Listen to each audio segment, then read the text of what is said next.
à 80 que nous avons écrit ensemble,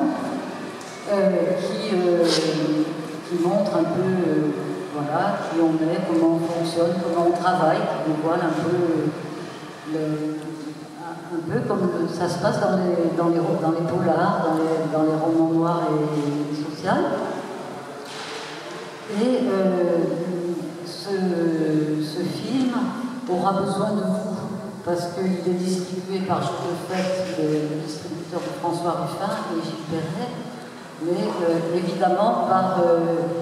vous savez qu'aujourd'hui la censure est là, que nous ne passons plus à la radio ni plus à la télévision, et que donc on a été obligé de choisir le cinéma pour pouvoir tenter d'exister jusqu'à ce qu'on disparaisse dans notre monde. Alors justement, si on commence un peu à faire ce parallèle, le roman noir et social, comme vous le savez, c'est une littérature qui éclaire les côtés sombres de notre société, ces injustices, qui va mettre en lumière justement les questions de domination, les questions de corruption, etc. Qu'est-ce qui, dans votre travail de sociologue, spécialiste, justement, on parle des grandes fortunes et des riches, quel parallèle vous faites avec le roman noir et social? D'abord, je dirais que, alors je l'ai déjà dit, c'est le fait de personnifier, de donner beaucoup d'éléments sur le passeur, le commissaire, l'auteur ou les sociologues. Mais la grosse différence, vous me corrigerez si je dis une bêtise, c'est que comme les chercheurs du CNRS ou de l'université, à l'époque où on a commencé à travailler avec Michel sur les dynasties familiales fortunées de la noblesse et de la grande bourgeoisie, en 1986, nous étions 500 sociologues au CNRS, il y avait 500 sociologues à l'université. C'était les années fastes, des sciences sociales et humaines. Eh bien, vraiment, je suis sûre qu'avec les quelques chercheurs proches de Bourdieu qui flirtaient avec les grandes fortunes un peu de loin, nous étions, ça ne dépassait pas 5 personnes. Tous les chercheurs avaient toujours la tête baissée sur les plus démunis, sur les jeunes des cités de banlieue, sur les chômeurs, sur les sans-abri. Alors c'est très bien, parce que c'est ceux-là qui ont le plus de problèmes, et donc c'est très bien qu'il y ait beaucoup de chercheurs qui travaillent dessus. Mais quand c'est exclusivement, ça commence à poser un problème. Et donc, on s'est vite rendu compte, malheureusement à nos dépens, que dès qu'on a annoncé deux choses officiellement, Michel et moi, en 1986, à l'instance d'évaluation, parce que quand on est chercheur au CNRS, on est évalué chaque année par une instance d'évaluation, soit à l'oral et à l'écrit, soit à l'écrit tout seul, en fonction des problèmes ou pas qu'on a. Eh bien, qu'est-ce que je dis? Alors donc, on doit annoncer ce qu'on va faire pour les 2 ou 3 années suivantes. On fait le bilan de ce qu'on a fait et on annonce. Donc on annonce, Michel et moi, que désormais, nous allons travailler en couple, que la décision est prise et qu'elle est irréversible. Il faut dire que le statut de chercheur au CNRS est une espèce de bulle communiste absolument extraordinaire, puisque c'est vos impôts qui nous payent notre emploi, qui nous payent la sécurité à vie, et avec la seule obligation de faire de la recherche fondamentale. Mais pas n'importe quelle recherche fondamentale, parce qu'à partir du moment où on a dit qu'on allait travailler sur les dynasties familiales les plus fortunées, il faut dire qu'en 86, on était dans la préparation des commémorations de la Révolution française et qu'on voyait très bien comment la gauche socialiste, avec tous les guillemets qui conviennent pour le mot gauche, allait traiter cette révolution comme une véritable révolution, alors que nous, avec Michel, on était en train de démontrer que la France était gouvernée, dirigée, maîtrisée, contrôlée, non seulement par les puissants d'argent, mais que nous avions décidé de personnifier à travers ces dynasties familiales auprès desquelles nous avons commencé à travailler en 1986. Et que donc,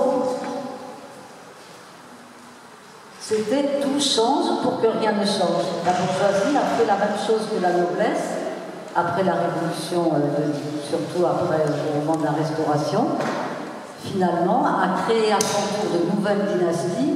En quoi c'est important cette histoire de dynastie?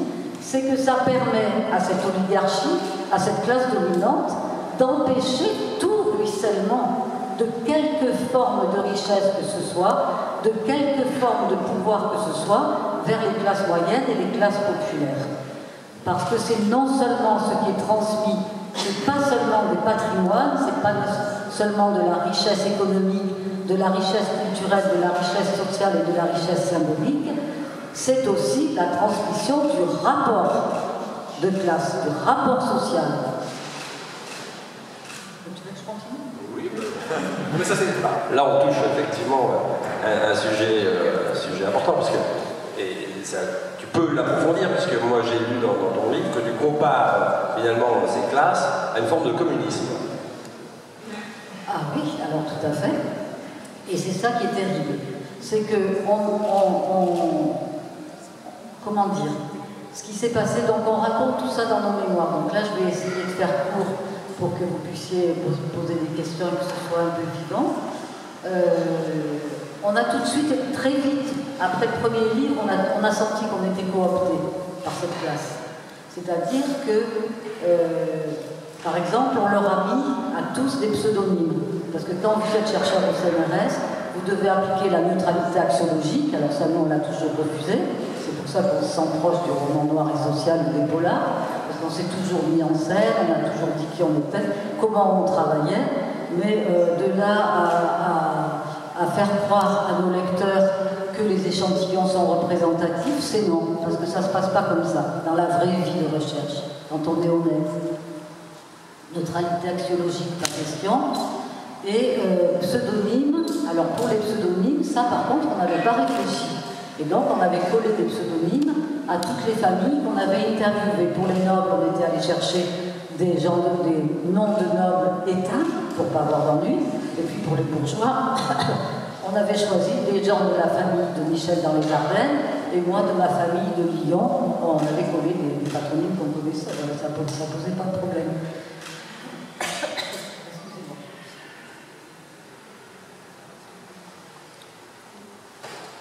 Ce livre, Dans les beaux quartiers, est édité au Seuil, alors qu'avant on n'était édité que par des petites maisons d'édition tout à fait discrètes, on va dire, et sans droit d'auteur. On est édité au Seuil et on est très peu de temps après la sortie du livre, on est appelé par le Roland Chutner, membre du Jockey Club, qui nous dit bon, écoutez, on a bien discuté entre nous, on a même fait des jeux pour savoir qui était qui, on les a tous reconnus, on s'est tous reconnus, vous en faites pas. Donc nous, on veut vous inviter au Jockey Club la semaine prochaine, à un déjeuner, et on veut vous demander dorénavant de nous mettre, on veut continuer à travailler avec vous parce que c'est très bien écrit, votre enquête est drôlement intéressante alors qu'on les avait traités de racistes bondins dans les beaux quartiers, leur entre-soi. Enfin, nous on s'était dit ça va être notre premier et notre dernier livre et c'est pas du tout ce qui s'est passé. Alors ils nous ont donc, on est allé déjeuner, ils ont négocié comme ça avec nous, maintenant vous mettez nos vrais noms parce qu'ils ont dit exactement c'est notre richesse symbolique. Richesse symbolique, c'est drôlement intéressant comme expression, parce qu'en plus c'est une expression de Pierre Bourdieu. Alors c'était trop fort, ils ne connaissaient pas Pierre Bourdieu, parce qu'ils nous ont dit ouais c'est affreux gauchiste, et puis après ils ont vraiment changé d'avis quand ils ont vu le reste de ce qu'on a publié, et ils ont bien reconnu qu'en effet le collectivisme pratique, un espèce de communisme de classe, Bourdieu n'a jamais employé ce terme, nous on l'a employé, eh bien, ils étaient bien d'accord avec ce que nous avions remarqué, qu'ils étaient véritablement une classe sociale en soi, au sens marxiste du terme, avec des niveaux de richesse économique, culturelle, sociale et symbolique, parce qu'il n'y a jamais la richesse économique toute seule, c'est impossible. Il faut toujours que la domination économique soit accompagnée de la domination symbolique, sinon ça ne peut pas marcher. Il faut que les dominés reconnaissent qu'en effet, les capitalistes nous apportent plein d'argent, nous apportent du bien-être, que c'est trop bien le système capitaliste, et qui sont donc légitimes. Et, alors tu veux dire, je m'en bats, je te l'avais dit, hein, ça fonctionnait comme ça. Je regarde, les gens sont passionnés. Et du coup, ben, je sais pas, tu me suis ou quoi? Oui, je me suis. Donc, on peut dire pour reprendre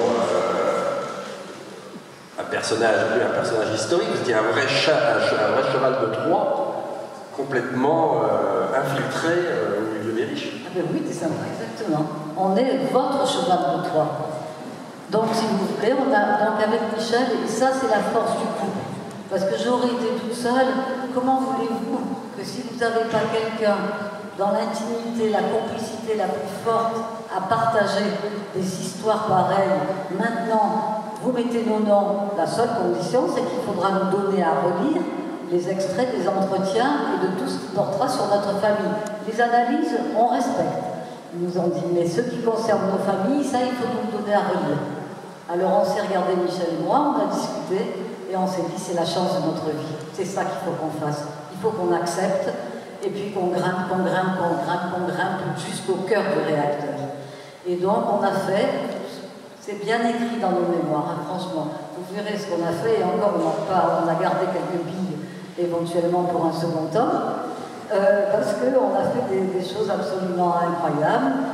Par exemple, moi, pour essayer de comprendre le rapport au corps des femmes, parce qu'elles sont toutes grandes, comment ça se fait que moi je suis petite, elles n'ont jamais de franges, comment ça se fait, moi j'ai une frange, comment ça se fait, leur maquillage est toujours discret, moi je ne l'ai pas, elles ont des talons hauts, elles ont pas mal aux pieds et aux jambes, elles n'ont jamais l'air fatiguées, donc je me suis fait embaucher par une société sous-traitante qui travaillait pour le grand couturier Chanel.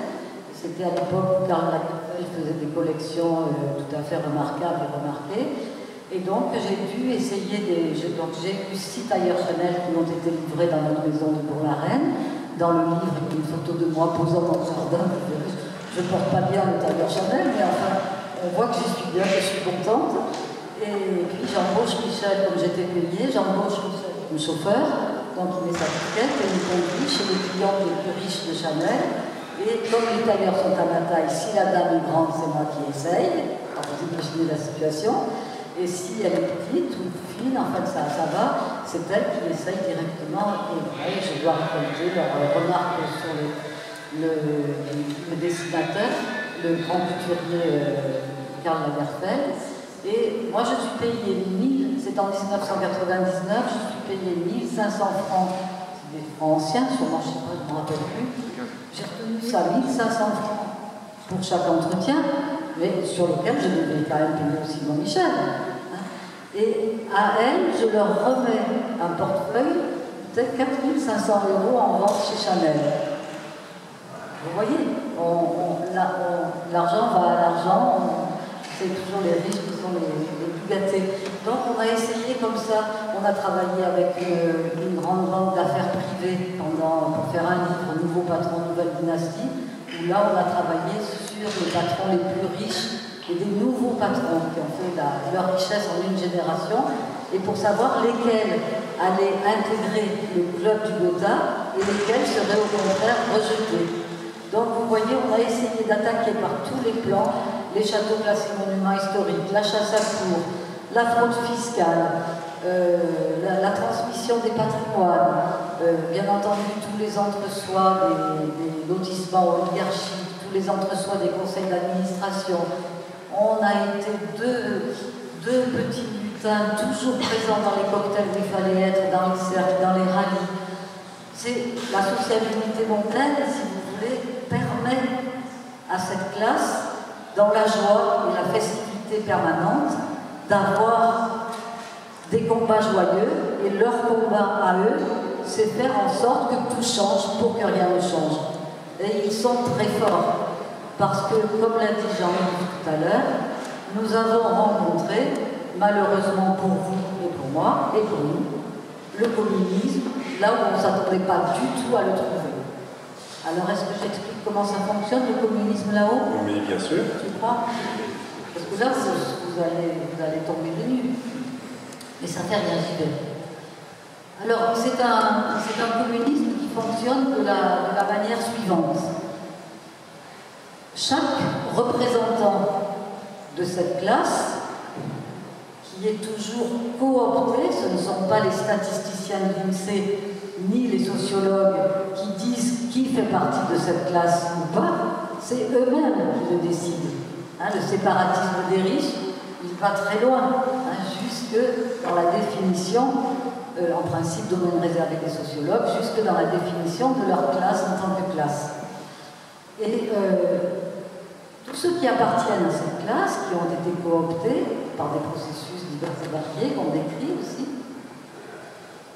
doivent en tout lieu et en tout instant défendre les intérêts de sa classe, de telle sorte qu'on se trouve face à un orchestre sans chef d'orchestre, une orchestration sans personnage qui décide, sans chef d'orchestre. Orchestration sans chef d'orchestre, je suis à peu près sûre que c'est une formule de Pierre Bourdieu.